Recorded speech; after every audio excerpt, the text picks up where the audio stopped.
4 tersangka tindak pidana korupsi dana usaha ekonomi produktif di Kecamatan Kerambitan berhasil diamankan Polres Tabanan. Kerugian negara akibat kasus ini mencapai 1,03 miliar rupiah, dengan sumber dana berasal dari program PNPM Mandiri tahun 2004 dan 2005. Kapolres Tabanan, AKBP Chandra C. Kesuma, mengungkapkan, keempat tersangka merupakan pengurus UEP di Kecamatan Kerambitan yang diduga menyalahgunakan dana bergulir tersebut sejak tahun 2016 hingga 2020. Modus operandi tersangka adalah dana untuk kelompok fiktif.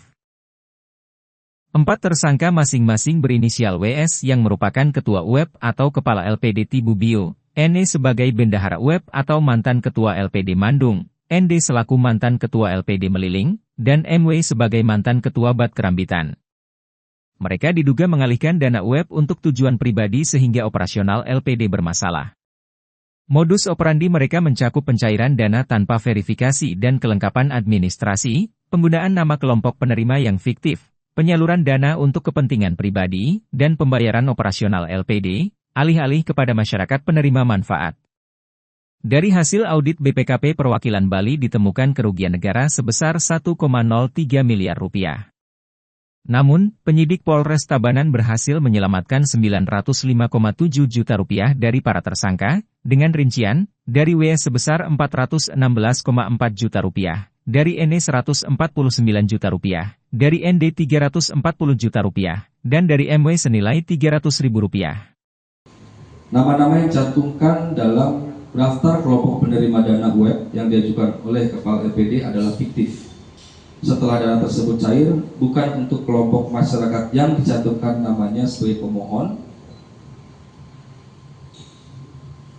oleh tersangka daripada mantan Ketua LPD tersebut dan tersangka dari mantan Ketua LPD Meliling.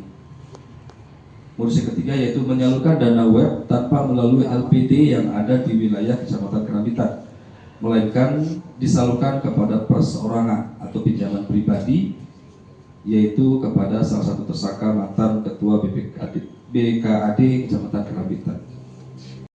Sementara itu, Kasat Reskrim Polres Tabanan, AKP Mo.